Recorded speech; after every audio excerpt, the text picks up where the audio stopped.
Hello everyone. मैं राजेश भंडारी आप सबका स्वागत करता हूं अपने चैनल इलेक्ट्रिकल अड्डा में। आज जो मैं आप के लिए टॉपिक लेकर आया हूं यूनिट फर्स्ट का, दो आवेशों के बीच उनकी स्थिति सदिशों के पदों में बल। ठीक है, यानी जो हमारा कुलाम्स लॉ है उसको हमें स्थिति सदिशों के पदों में लिखना है। ठीक है, इससे पहले जो हमने एक फॉर्मूला पढ़ा था वेक्टर फॉर्म में, वो हमने फॉर्मूला पढ़ा था जैसे F12।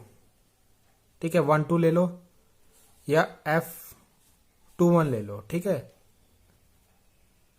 तो कितना आया था हमारा 1/4 pi epsilon not Q1 Q2 upon R cube, यानी मॉड का क्यूब, और यहाँ पे R वेक्टर। ठीक है, जब 1 2 लिया तो प्लस में आ जाएगा, 1 2 1 लेंगे तो यहाँ पे एक में माइनस आ जाएगा, यानी ये दोनों अपोजिट होते हैं।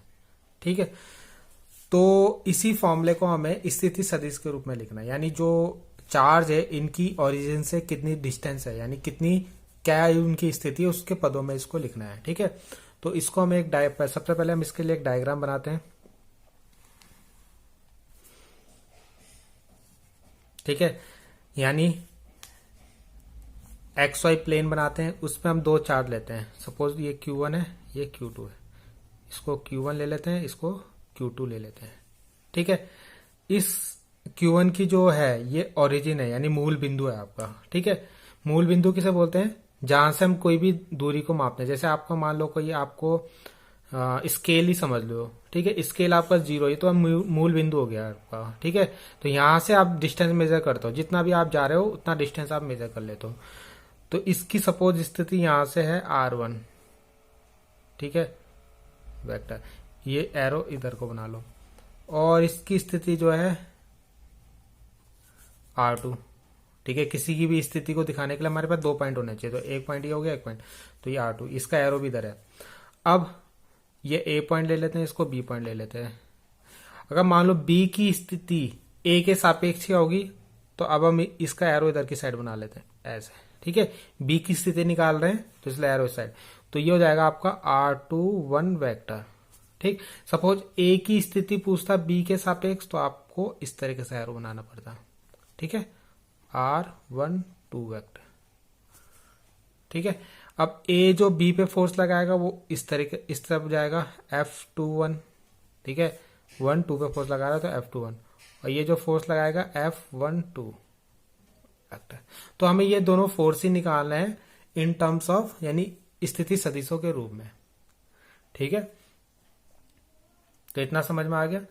तो सबसे पहले हम देखते हैं, हाँ सबसे पहले हम इसमें जो निकालते हैं, आपने सदिशों के त्रिभुज सबसे पहले इनकी स्थिति लिख लेते हैं। चलो, ओ ए हमारे पास कितना है R1 वेक्टर, ओ बी हमारे पास कितना है R2 वेक्टर, और ए बी हमारे पास कितना है R21 वेक्टर। ठीक है, अभी हम लेके चल रहे हैं ऐसे ऐसे और ऐसे, ये वाला नहीं ले रहे हैं। ठीक है, तो सदिशों के त्रिभुज नियम, सदिशों के त्रिभुज नियम, ये आपने 11th में पढ़ा होगा जब आपने वेक्टर चैप्टर पढ़ा होगा। ठीक है, नियम, तो इस नियम से क्या होता है, जैसे आपने पाइथागोरस थ्योरम पढ़ी होगी उसी तरीके से होता है। जैसे ये आपको दिख रहा होगा, ये ऐसे जा रहा है, फिर ऐसे जा रहा है और ऐसे, यानी ये R1 है आपका, ये R21 है।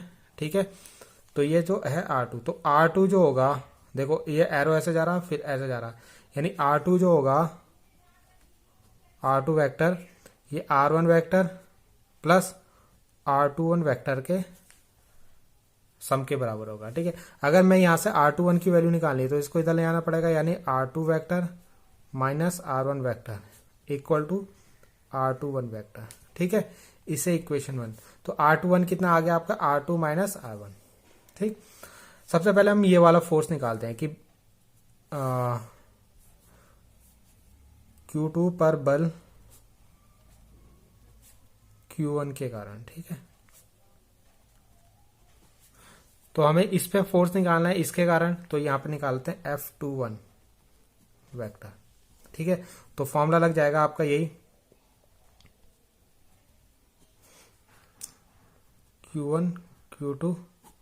अब देखो यहां पे जो हम लेंगे R21 लेंगे। ठीक है, इनकी स्थिति क्या है R21, और R वेक्टर की जगह भी ले लेंगे हम R21 वेक्टर। ठीक है, यहाँ पे क्यूब आ जाएगा, तो वेक्टर फॉर्म वाला फॉर्मूला रखेंगे हमें पे, ठीक है, कूलम्ब्स लॉ वाला नहीं, उसमें स्क्वायर आता है नीचे, ठीक है, वेक्टर फॉर्म वाला रखना है। अब हम R21 की वैल्यू पुट कर देते हैं समीकरण 1 से, ठीक है।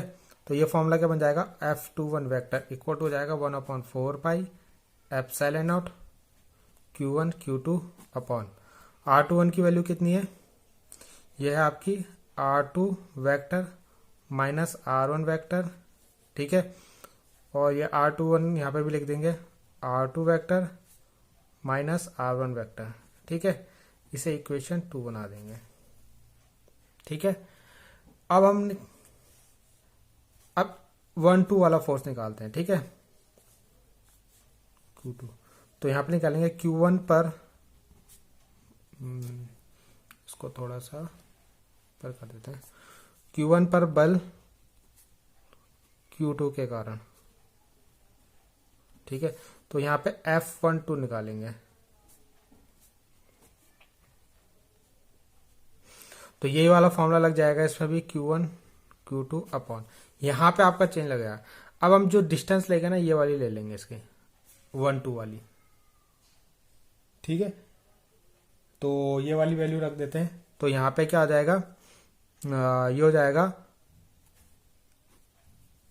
तो ये 1-2 होगा तो इसका हो जाएगा R1 vector minus R2 vector, ये R2 माइनस R1 था, जब आपने R21 लिखा, जब R12 रखोगे, ठीक है, R12 रखोगे तो R12 कितना होगा, R1 vector minus R2 vector, ठीक है, तो इसे लिख दो R1 vector minus R2 vector, ठीक है। तो इक्वेशन 3, तो आपको क्या दिख रहा है, इक्वेशन 2 और इक्वेशन 3 से ये सब वैल्यू तो सेम है, मगर ये जो है ये और ये चेंज है आपका, ठीक है। तो यही हमारा क्या है, स्थिति सदिश के रूप में है, स्थिति सदिश, यानी इनकी स्थिति सदिश हमने यहाँ पे फॉर्मूले में आ गई, ठीक है। Q1 की स्थिति R1 वाला आ गया इस टर्म में, और Q2 की स्थिति R2, तो ये इन दोनों फॉर्मूले में आ गया आपके। तो इतना ही आपको ये प्रूव करना था, ठीक है। बाकी आपको ये दिख रहा होगा ये दोनों फोर्स एक दूसरे के अपोजिट है, क्यों, अगर आप देखो तो ये मॉड वाली वैल्यू तो सेम ही आएगी बाहर प्लस में, मगर ये क्या है, R2 माइनस R1 है, ये R1 माइनस R2 है, ठीक है, यानी वैल्यू उल्टी है। या आप यही देख लो, ये जो फोर्स लग रहा है इधर की तरफ लग रहा है, एक तरफ, तो ये एक दूसरे से अपोजिट होंगे, यानी F21 जो होगा वेक्टर F12 के अपोजिट होगा, यानी माइनस लगा देंगे, ठीक है। तो ये जो न्यूटन का आपका थर्ड लॉ है उसको फॉलो करता है, ये भी हमने परसों पढ़ा है, को फॉलो करता है, ठीक है।